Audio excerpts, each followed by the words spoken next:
नमस्कार दोस्तों, कैसे हैं आप लोग? आशा है अच्छे होंगे। फ्रेंड्स, आज मैं बात करने वाला हूँ आर्टिफिशियल इंटेलिजेंस की स्कोप कहाँ-कहाँ पे है। मैं आपको बात करने वाला हूँ कि किन-किन प्लेसेस में जहाँ पे आर्टिफिशियल इंटेलिजेंस का उपयोग आजकल हो रहा है। तो फ्रेंड्स, सबसे पहले अगर हम बात करते हैं आर्टिफिशियल इंटेलिजेंस के बारे में, तो सबसे पहले हम आपको बता दें कि आर्टिफिशियल इंटेलिजेंस एक ऐसी टेक्नोलॉजी है जो खुद की सोच को रखती है, या अगर हम बात करें जो मानव सोच होती है, मानव सोच की जैसे ही आर्टिफिशियल इंटेलिजेंस की सोच होती है। लेकिन तो अभी तक ये माना जा रहा था कि आर्टिफिशियल इंटेलिजेंस के बारे में बात करें कि वो खुद की इनोवेशन यानी कि कुछ नया नहीं सोच सकते। लेकिन आगे की टेक्नोलॉजी के मैंने जो रिसर्च किया इंटरनेट पर, तो ऐसा मैं देख रहा हूँ कि आर्टिफिशियल इंटेलिजेंस जो है वो खुद की सोच के साथ साथ जो है अपनी नई सोच भी डेवलपमेंट हो रही है उनकी। मतलब ऐसी प्रोग्रामिंग चल रही है कि वो खुद की सोच से कुछ नए डिसीजंस को ले सके और खुद कुछ इनोवेशन कर सके। तो ऐसी डेवलपमेंट चल रही है। तो अब हम बताने जा रहे हैं कि आर्टिफिशियल इंटेलिजेंस का इस प्रेजेंट टाइम कहाँ पे यूज़ हो रहा है।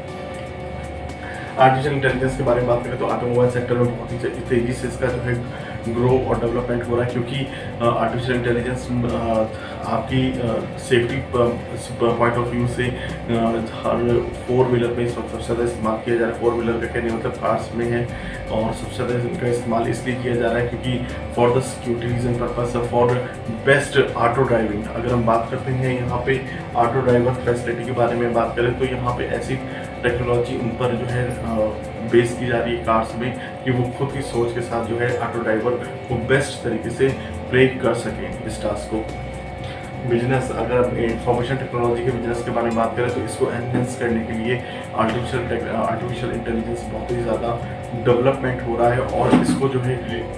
हर तरीके से इसको इस्तेमाल भी किया जा रहा है। एजुकेशन, IT एंड R&D,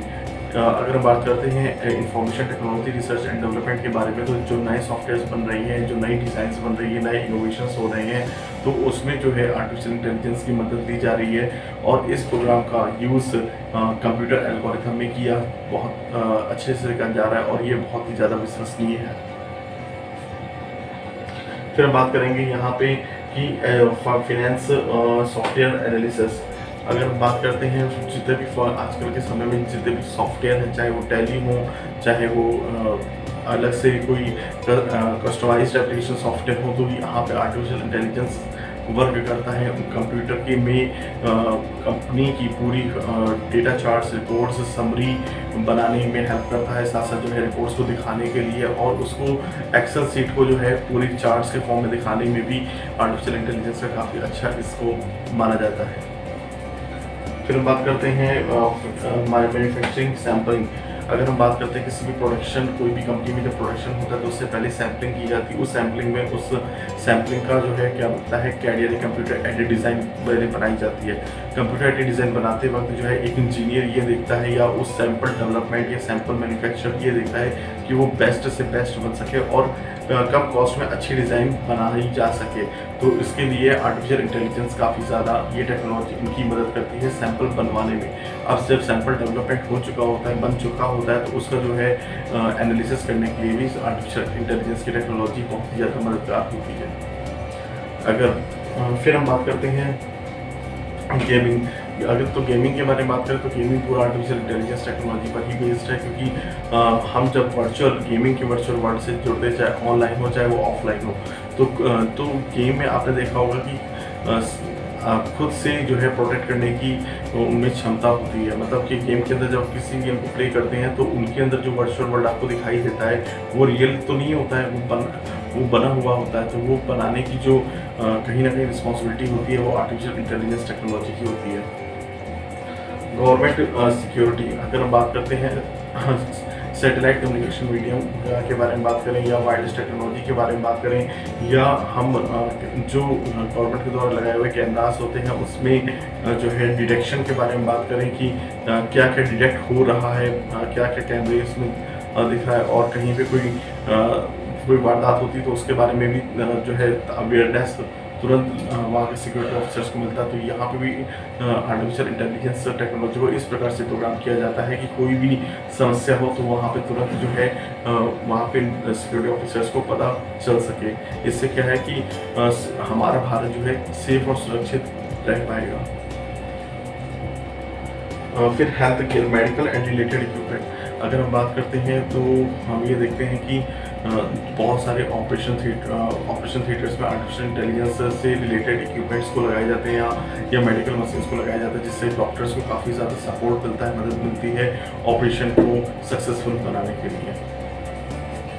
फिर बात करते हैं सर्वेलेंस। अगर मान लीजिए कोई आपका गैजेट, इलेक्ट्रॉनिक गैजेट, चाहे वो आपका गैजेट मोबाइल हो, लैपटॉप हो, कंप्यूटर हो या टैबलेट या पीसी कुछ भी हो, अगर वो गिर जाता है, खो जाता है तो उसको जो है डिटेक्ट करने की जिम्मेदारी होती है इस डिपार्टमेंट की, और ये आर्टिफिशियल टेक्नोलॉजी की मदद से बड़ी आसानी से वो डिटेक्ट कर पाता है। इसमें भी बहुत सारे प्रोटोकॉल्स का इस्तेमाल किया जाता है। सोशल मीडिया, अगर हम बात करें फेसबुक, इंस्टाग्राम और व्हाट्सएप, ट्विटर, तो यहाँ पे जो है सोशल मीडिया में भी जो है आर्टिफिशियल इंटेलिजेंस का एल्गोरिथम बहुत ही अच्छे से वर्क करता है, और ये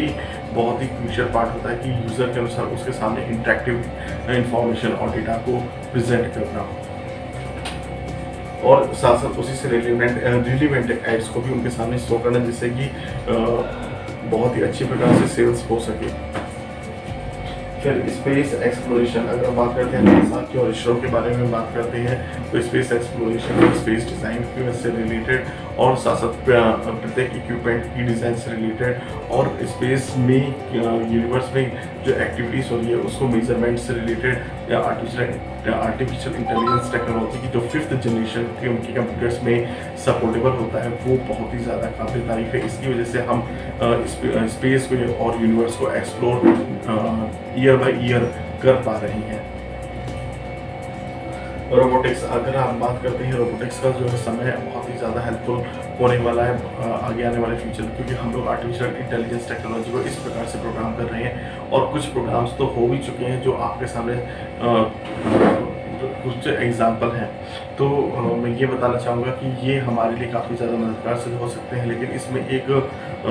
एक डिसएडवांटेज ये है कि जहाँ पे जब चार व्यक्ति को जो काम होता है वो मशीन एक मशीन जो है अकेले संभाल लेती है, और सबसे बड़ी बात ये है इसमें अनएम्प्लॉयमेंट की जो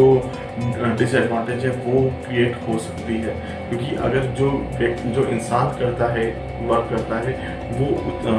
100% डेडिकेशन के साथ जब करता है तब वो बिल्कुल परफेक्ट हो पाता है। तो उसमें परफेक्ट में भी 1-2% माइनस के चांसेस होते हैं, लेकिन अगर कोई यही काम मशीन करती है तो उसमें बिल्कुल वो परफेक्ट होता है, और उसमें कोई भी संदेह करने को भी आवश्यकता नहीं पड़ती। तो यहाँ पे अनएम्प्लॉयमेंट का फ्यूचर हो सकता है कि हमारे फ्यूचर में ऐसा ना हो कि जो एम्प्लॉयमेंट, क्योंकि पॉपुलेशन बढ़ती चली जा रही है और उस पर उतनी पॉपुलेशन के हिसाब से जो है जॉब्स नहीं स्टेबिलिटी पे आ पा रही हैं। तो इसलिए आर्टिफिशियल इंटेलिजेंस टेक्नोलॉजी पर क्या होगा कि जो ह्यूमन वर्क है वो सारा ऐसा ना हो कि मशीन पर ही टोटल बेस्ड हो जाए। ये डिसएडवांटेज, बाकी सारे एडवांटेजेस हैं। फिर बात करते हैं e commerce and agriculture development. E commerce में क्या है, जितने भी ई कॉमर्स इंडस्ट्रीज हैं जैसे कि फ्लिपकार्ट, अमेज़ॉन और भी बहुत सारे डिफरेंट हैं, तो यहाँ पे क्या होता है कि जो यूज़र की सर्चिंग के अनुसार रिलेवेंट ऐड उनको दिखाया जाता है जो वो सर्च कर रही है उस वेबसाइट पर जाके, तो उसी के अकॉर्डिंग उनको रिलेवेंट एड्स दिखाया जाता है, जिसकी वजह से वो अपने मन मुताबिक प्रोडक्ट को परचेज कर पाते हैं। तो यहाँ पे भी आर्टिफिशियल इंटेलिजेंस यूज़र की एक्टिविटी या यूज़र के सर्चिंग के अनुसार जो है उनको रिलेवेंट एड्स दिखा करके उनकी ज़रूरत को पूरा करता है, मतलब कि वो ज़रूरत के जो सामान के लिंक्स होते हैं वो उनके सामने शो करता है। एग्रीकल्चर डेवलपमेंट का मतलब होता है कि कृषि का या जो कृषि से होने वाले उत्पादन है उसका जो है डेवलपमेंट करना, यानी कि कैसे हमारा कल्टीवेशन, विलेज का कल्टीवेशन जो है वो डेवलपमेंट हो सकता है, कौन कौन सी नई स्ट्रेटजीज लगाई जा सकती हैं और कौन कौन से नए प्रोडक्ट्स का वहाँ पे इस्तेमाल किया जा सकता है जहाँ से कल्टीवेशन जो है भारी मात्रा में उपजाऊ हो सके और ज़्यादा से ज़्यादा जो है फूड उत्पादन हो सके, आयात और निर्यात के दोनों के लिए और हमारे पूरे देश भर के लिए कि और कि प्रत्येक देश भर को जो है पेट भर